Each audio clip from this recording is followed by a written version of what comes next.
Yang namanya juara bertahan, ya bertahan di kompetisi. Kalau yang juara paling banyak, yang paling cepat keluar. Malah lawannya cuma 10 orang, kok bisa-bisanya kalah. Ya itulah di babak sebelumnya. Dan kali ini Manchester United akhirnya menang lawan Leicester 2-1.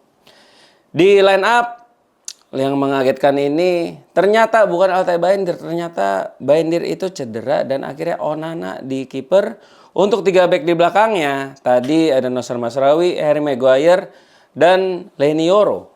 Dan di back sayap kanan ternyata Patrick Dorgu yang melakukan debutnya, ternyata dia di kanan. Gue bingung banget kenapa di kanan. Kenapa dia nggak di kiri, dan di kirinya Diogo Dalot. Di tengahnya Bruno dan Manuel Ugarte. Untuk dua belakang striker dipasang Ahmad dan Maino, dan strikernya itu Højlund. Ya babak pertama sih masih yang gue bingung kenapa Patrick Dorgu ditaruh di sebelah kanan, dan ternyata di babak 1 itu dia nggak melakukan sama sekali pergerakan yang ada gunanya menurut gue ya buat Manchester United. Dia mungkin memang Amorim masih mencoba-coba mencabut pasang, karena kalau nggak coba-coba sekarang ya kapan lagi? Kalau cobanya baru musim depan, menurut gue udah terlalu telat. Dan dengan dipasangnya Patrick Dorgu di kanan, Mazraoui ada di kiri, si Dalot juga di kiri, dan Leny Yoro yang tadinya biasa di back kiri hari ini ada di back kanan bersama dengan Patrick Dorgu.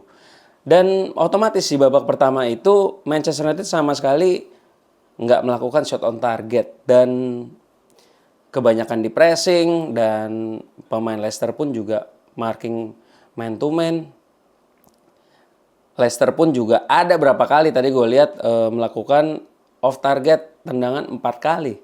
Dan dari sisi kiri Patrick Dorgu kecolongan gara-gara Manuel Ugarte. Bola dari sisi kirinya Leicester berhasil di cutback, dan ini nih lagi-lagi nih menurut gue Onana sebetulnya mainnya hari ini baik-baik aja. Tapi entah kenapa emang yang namanya suwe mah nggak ada tanggalnya.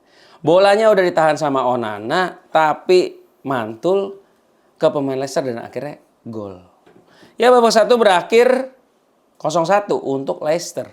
Dan babak kedua dimulai, Amorim langsung gercep nih melakukan pergantian. Patrick Dorgu ditarik, ya seperti memang Patrick Dorgu memang dicoba-coba doang ya. Dan Patrick Dorgu ditarik, langsung masuk Garnacho. Dengan masuk Garnacho berada di belakang striker dan Ahmad ada di back sayap kanan. Dan lucunya dengan Ahmad ada di back sayap kanan, Nocer Mazraoui jadi pindah ke back kanan dan Leny Yoro balik lagi di kiri. Dan di back sayap kiri itu Dalot. Dan di 15 menit pertama babak kedua, Manchester United otomatis benar-benar di-press abis-abisan sama Leicester nih. Benar-benar di high press. Sepertinya Nistelrooy tahu cara untuk menaklukkan Manchester United. Dan Nistelrooy kayaknya memang dendam banget. Pengen nunjukin kalau gue tuh sebetulnya masih layak di Manchester United. Kenapa lu geser gue dengan Ruben Amorim?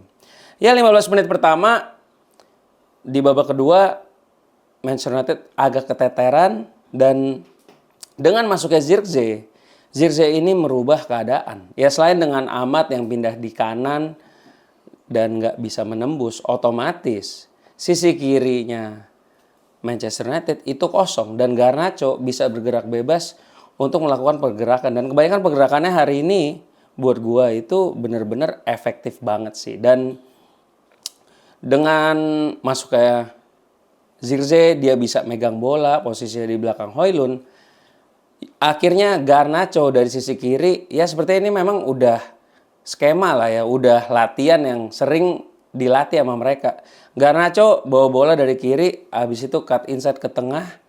Menurut gua sih bukan sesuatu yang gimana-gimana ya. Memang dia ya, emang udah tujuannya oper aja bola ke tengah. Højlund nendang mental dan kena Zirkzee, dan akhirnya 1-1. Beruntung banget gitu. Dan beberapa menit kemudian Garnacho juga hampir saja mencetak gol dengan bola deflect, tapi apa daya, back Leicester mampu membuang bola walaupun bolanya sempat kena tiang. Ya, ini beruntungnya buat Leicester dan suwe lagi buat United. Coba itu nggak kena tiang, pasti United udah nambah golnya. Dan dengan masuknya Zirkzee, United bisa memegang bola, dan di sisi kiri United juga Garnacho dengan bebasnya bisa membawa bola, karena kebanyakan pemain Leicester ini gue lihat konsentrasinya ada di sisi kiri. Mereka semua tuh kebanyakan jagain amat.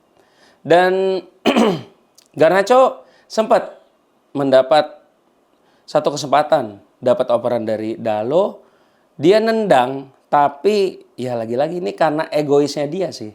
Gue sebel banget nih. Padahal mainnya hari ini bagus, tapi gara-gara satu kejadian ini menurut gue agak kurang ya. Karena lagi-lagi ya namanya juga emang masih muda, dia egois.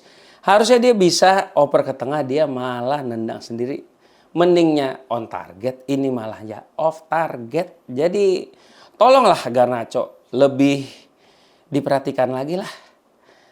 Cara mengontrol emosinya gimana gitu loh. Supaya jangan egois gitu loh. Berbagilah sama temen-temennya. Dan habis itu di menit ke 80-an sampai menit 90 ya otomatis United melakukan beberapa pergerakan, tapi ya lagi-lagi karena kurang kreativitas dan kurang klinisnya striker di depan, United nggak bisa mencetak gol.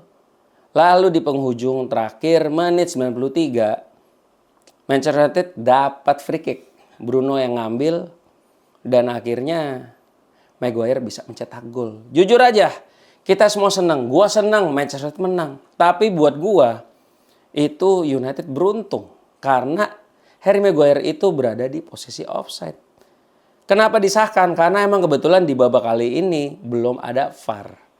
Ya anggaplah kalau kemarin kita kalah di Carabao gara-gara nggak ada VAR, hari ini kita menang di FA Cup gara-gara nggak ada VAR juga. Jadi ya udahlah, cengle lah ya, impas gitu. Dan buat gua untuk pertandingan kali ini, walaupun United menang, lolos ke babak selanjutnya, tetap aja Manchester United masih belum ada kemajuan.